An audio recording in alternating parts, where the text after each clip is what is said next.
Hi guys, I'm Arnel, and today we're going to look at the four conditionals plus mixed conditionals.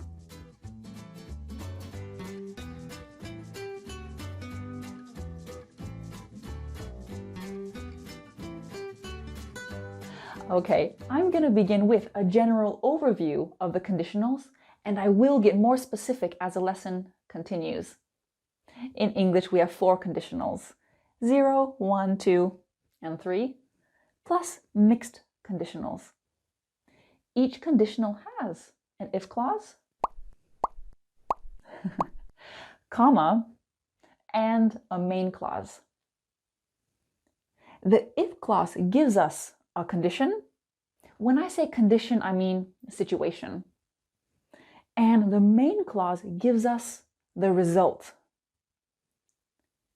The 0 and the first conditional express real, possible conditions and results. The second and third conditional express impossible, hypothetical, unreal conditions and results. Mixed conditionals are a combination of the second and third conditional.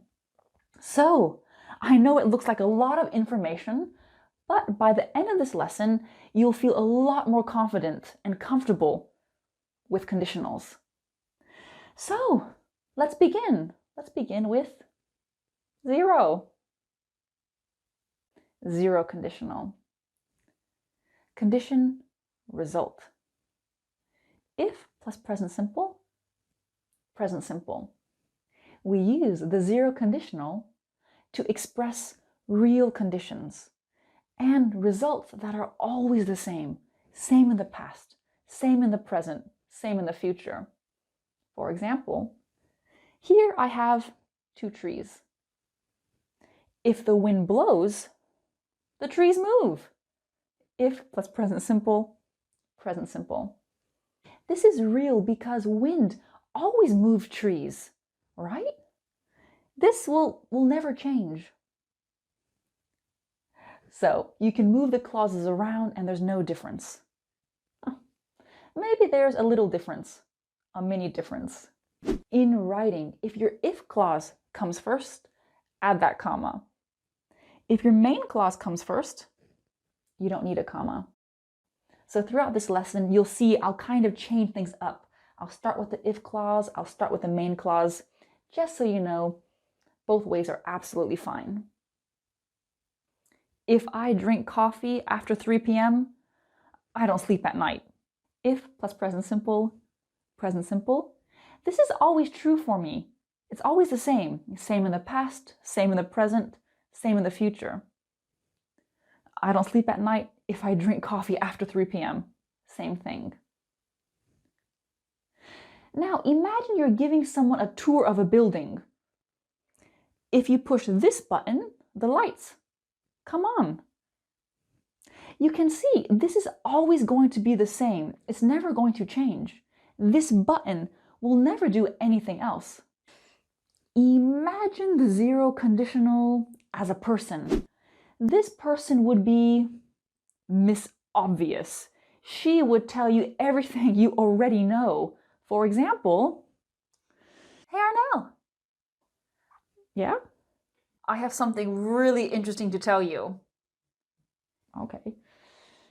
If you leave ice cream in the sun, yeah, it melts. Yes, yes it does. People get hungry if they don't eat.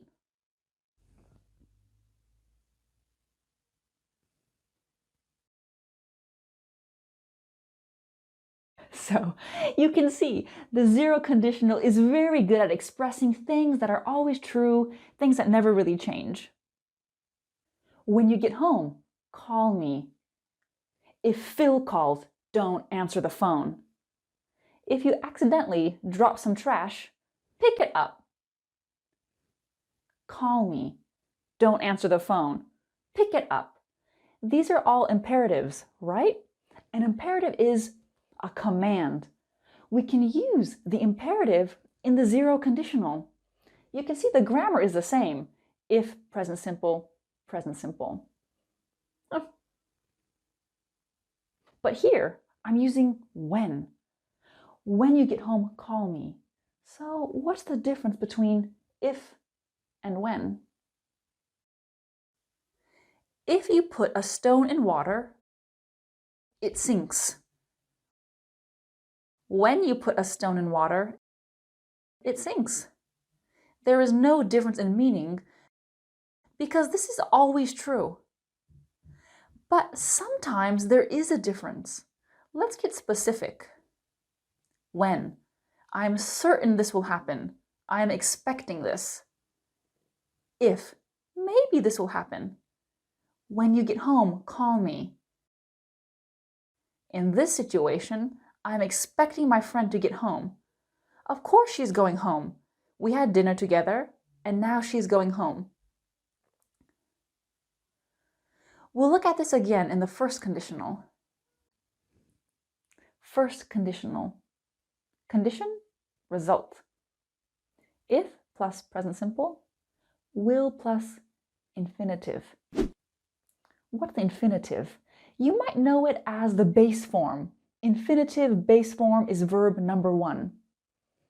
Eat, ate, eaten. Eat is my infinitive. Talk, talked, talked. Talk is also my infinitive.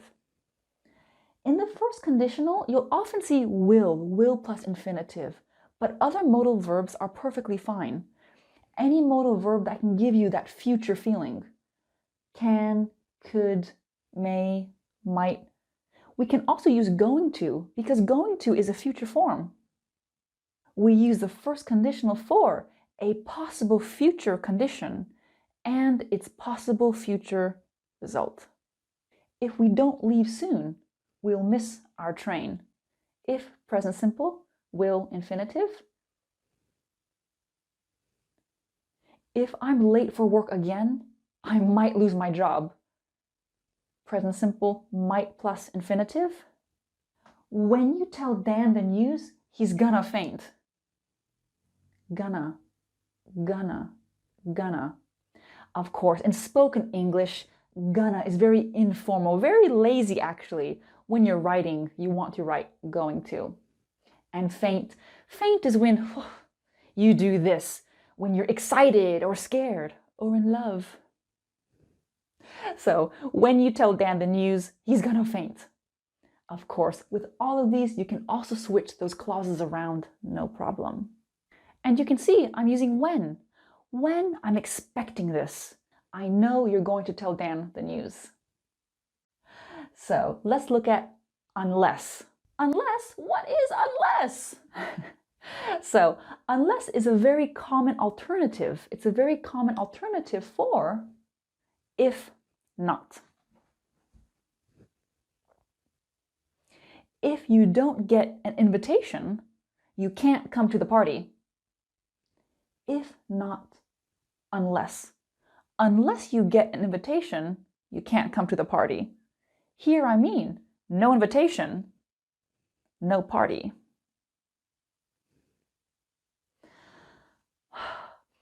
If this program doesn't load, I won't be able to finish my work. If not, unless. Unless this program loads, I won't be able to finish my work. No load, no work. Zero conditional, done. First conditional, done. Let's compare them. If I have time, I work out. Workout means exercise. If I have time, I'll work out. So what's the difference? Zero conditional. This is true just generally in my life. If I have time, I work out. So I work out maybe 2 times a week. First conditional is more specific. It's about a specific future condition. What are you doing later today? Later today. If I have time, I'll work out. I'll. So remember earlier I said the second and third conditional express impossible, hypothetical, unreal conditions and results. Unreal, impossible, hypothetical.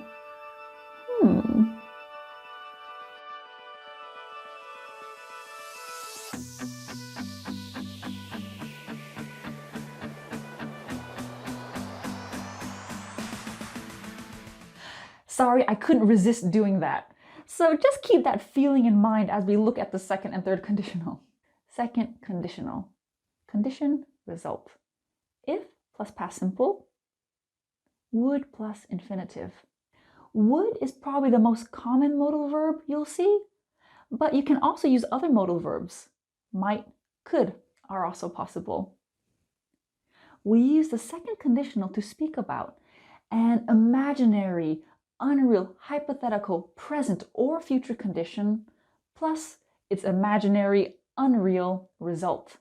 I know it's strange, we're using the past simple here, but we really are speaking about the present or the future, so just keep that in mind. If I won the lottery, I would buy a mansion. A mansion is a big house, a big, beautiful, expensive house. If plus past simple, would plus infinitive. I would buy a mansion if I won the lottery. You can see this is a very unreal condition and an impossible result. If I were shorter, I would wear heels more. If plus past simple, would plus infinitive. Now, why am I using were? Were, I was, right? When it comes to the second conditional, we often use were with any subject. If I were, if he were, she were. Yes, was is also possible, but some people consider were to be more correct. You know, the second conditional is used a lot in songs. That's because in songs, people are dreaming, right? They're dreaming about life. They're dreaming about love. So I'm going to play you a short piece of one of my favorite songs from one of my favorite musicals. So listen out for that second conditional, okay? If I were a rich man,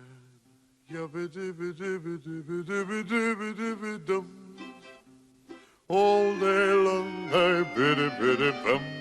If I were a wealthy man, I wouldn't have to work hard.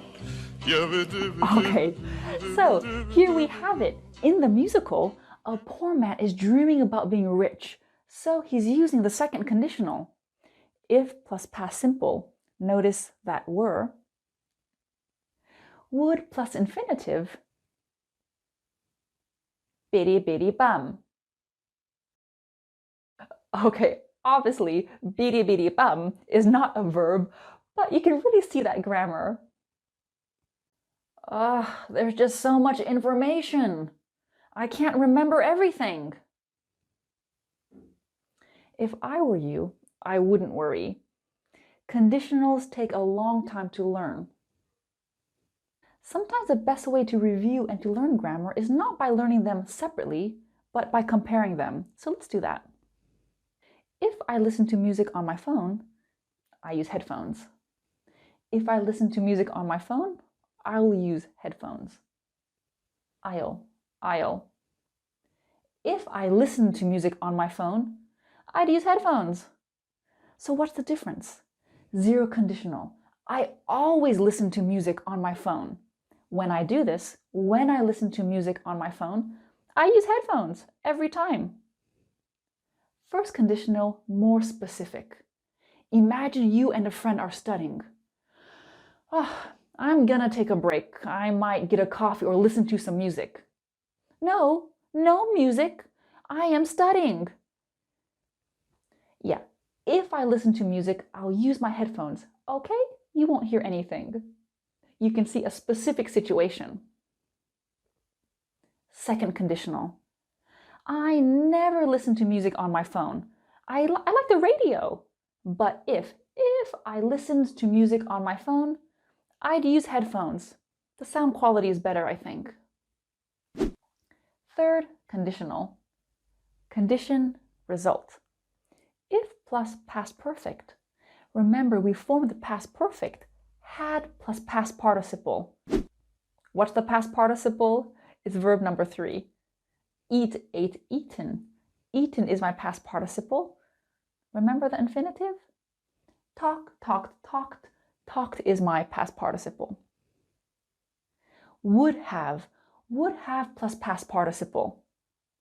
Now, we always use have, even if our subject is he or she, we use have every time for every subject. Would is probably the most common, but you can also use could. We use the third conditional to speak about a past, unreal, impossible situation, condition, plus its impossible result. So third conditional is all about the past. If I had studied harder, I would have passed my exam. In reality, I didn't study hard. So, in reality, I didn't pass my exam. Would've. When speaking, we always contract. If I'd studied harder, I would have passed my exam. If you want to get lazier, you can just say woulda. I would have passed my exam. I would have made more food if I had known Karen and Paul were coming.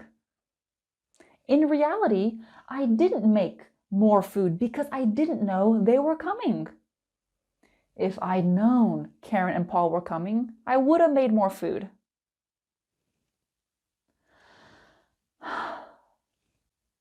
If I hadn't tripped, I could have won the race. In reality, I did trip, so I didn't win. You can see all of these are impossible because you cannot change the past. Impossible past condition and their impossible result. Review again.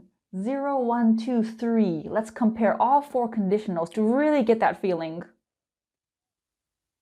If we drive, we get there faster. If we drive, we'll get there faster. If we drove, we'd get there faster. We would. We'd. If we had driven, we would have gotten there faster. We would have gotten there faster. 0 conditional. My husband and I work in the same office. Sometimes we walk, sometimes we drive. If we drive, when we drive, we get there faster. Of course, driving is faster than walking. Remember Miss Obvious? Okay. First conditional. This isn't general like the 0 conditional. This is specific, right? So, tomorrow I want to visit my parents. Oh, we can take the 4 o'clock train. The 4 o'clock train, if we drive, we'll get there faster. Specific future. This is a possible future conditional and a possible result. If we drive, we'll get there faster. Second conditional. My husband and I, we don't have a car. It would be impossible to drive. We walk, we take the bus. But if we drove, we'd get there faster. We'd get to work faster. Third conditional. We got to my parents' house 30 minutes late. If we had driven, we would have gotten there faster. The train was 30 minutes late. Past hypothetical condition because we didn't drive, we took the train. So, the good news is when we look at mixed conditionals, we can forget about the 0 and first conditional. So, let's keep going. We're almost done. So we know the second conditional is about a hypothetical present, future, if past simple, would infinitive, or other modal. We know the third conditional is about a hypothetical past condition with a hypothetical past result. If plus past perfect, would have plus past participle. So, what happens if I want to speak about a hypothetical past condition with a hypothetical present result? I need to mix them, right? If I had studied German in school, my German would be better. I didn't study German in school, so now my German isn't very good. And of course, you can switch the clauses around with the same meaning. My German would be better if I had studied German in school. Baby, I love you. I can't stop thinking about you. Well, if you hadn't broken up with me, we would still be together. Break up means to end a relationship. This couple did break up. This couple is not together now. If you had put your coat on, you wouldn't be sick. You wouldn't be sick if you had put your coat on. You didn't put your coat on, so now you are sick. So, we've looked at 3 examples of a hypothetical condition in the past with its present hypothetical result. You can see the mixed conditional here. But what about a present hypothetical condition and its hypothetical past result? If I were rich, I would have bought that coat. Unreal present, hypothetical present. In reality, I am not rich. I didn't buy the coat. Why didn't you come to my birthday party? If I lived closer to you, I would have come. In reality, I don't live close to you, which means I couldn't go to your party. I didn't go to your party. Okay, amazing guys, well done. There was a lot of information in this video. You know what? Leave me a comment below. Give me an example using any of the conditionals. Good, so I really hope this lesson was helpful. Subscribe to my channel, turn on those notifications so you never miss a video. And I'll see you soon. Thank you, bye!